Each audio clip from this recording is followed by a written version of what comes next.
क्या सच में माता पिता की सेवा सबसे बड़ा पुण्य है, या ये केवल एक परंपरागत वाक्य है जिसे हम सुनते तो हैं पर समझते नहीं? गरुड़ पुराण में वर्णन मिलता है, मनुष्य का सबसे पहला ऋण माता पिता का होता है। जो इसे समझ लेता है उसका मार्ग मृत्यु के बाद भी सरल हो जाता है, लेकिन जो इसे अनदेखा कर देता है उसे एक दिन अपने कर्मों का लेखा देना पड़ता है। अमित शहर में एक बड़ी कंपनी में काम करता था। अच्छी नौकरी, अच्छी सैलरी, सपनों जैसा जीवन।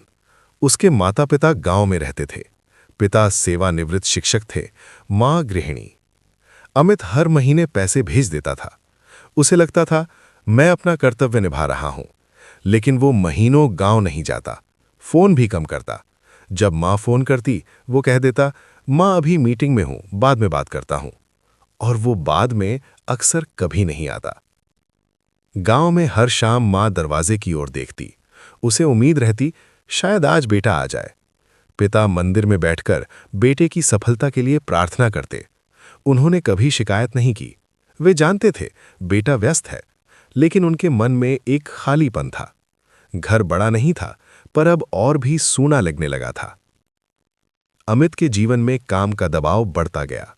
प्रमोशन की दौड़, ईएमआई, सोशल स्टेटस। उसे लगता था जब मैं और सफल हो जाऊंगा तब माता पिता को अपने पास ले आऊंगा। लेकिन समय रुकता नहीं। एक दिन मां ने कहा, बेटा बस कभी मिलने आ जाओ, पैसे की जरूरत नहीं है। अमित मुस्कुराया, जल्दी आऊंगा मां। पर वो जल्दी फिर टल गया। एक रात ऑफिस से लौटते समय तेज बारिश हो रही थी। सड़क फिसलन भरी थी। अचानक सामने से आती गाड़ी ने संतुलन खो दिया। सब कुछ सेकंड में बदल गया। अमित की आंखों के सामने अंधेरा छा गया और फिर एक अजीब शांति। जब उसने आंखें खोलीं, वो अपने ही शरीर को सड़क पर पड़ा देख रहा था।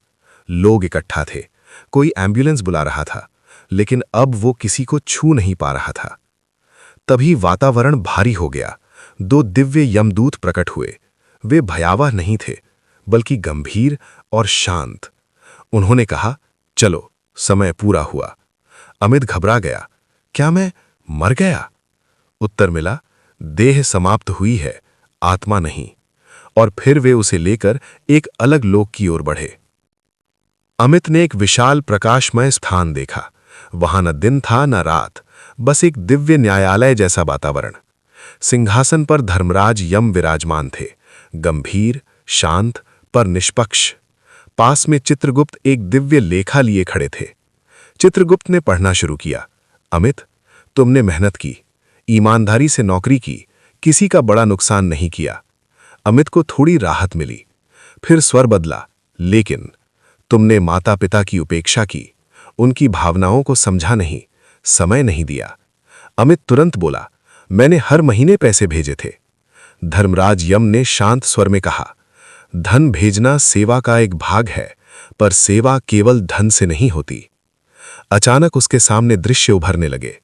मां दरवाजे पर खड़ी, खाली सड़क को देखती हुई, पिता अकेले भोजन करते हुए, त्योहार पर खाली कुर्सी। मां का वो वाक्य, बस कभी मिलने आ जाओ। अमित की आत्मा कांप उठी। उसे पहली बार एहसास हुआ, उसने पैसे भेजे पर अपना समय नहीं दिया। अमित रो पड़ा, मुझे एक मौका दीजिए, मैं सुधार करूंगा। धर्मराज बोले, हर आत्मा को शिक्षा मिलती है, दंड नहीं, अनुभव मिलता है। तुम्हें पुनर्जन्म मिलेगा और इस बार तुम वही अनुभव करोगे जो तुम्हारे माता पिता ने किया। अमित ने सिर झुका लिया। कुछ समय बाद एक छोटे से घर में एक शिशु का जन्म हुआ। माँ बाप खुश थे, लेकिन समय के साथ वो बच्चा बड़ा हुआ और जीवन ने उसे वही परिस्थिति दी। इस बार जब उसके माता पिता बूढ़े हुए, उसे अपने भीतर एक अजीब सा भाव महसूस हुआ, जैसे आत्मा कह रही हो, इस बार गलती मत करना। और उसने किया क्या? हर सप्ताह माता पिता से मिलने गया, उनके साथ बैठा, उनकी बातें सुनी। घर में फिर से हंसी लौट आई। माता पिता की सेवा केवल पैसे से नहीं होती, उनके साथ बिताया गया समय, उनकी बातें सुनना, उनका सम्मान करना, यही सच्चा पुण्य है। क्योंकि मृत्यु के बाद जब चित्रगुप्त लेखा पढ़ेंगे तो केवल आपके बैंक खाते नहीं, आपके व्यवहार भी गिने जाएंगे। अगर आपके माता पिता जीवित है तो आज ही उन्हें फोन कीजिए या जाकर मिलिए, क्योंकि कल किसी ने नहीं देखा। याद रखिए, धर्मराज का न्याय कठोर नहीं होता, निष्पक्ष होता है, और कर्म कभी व्यर्थ नहीं जाते। जय श्री राम।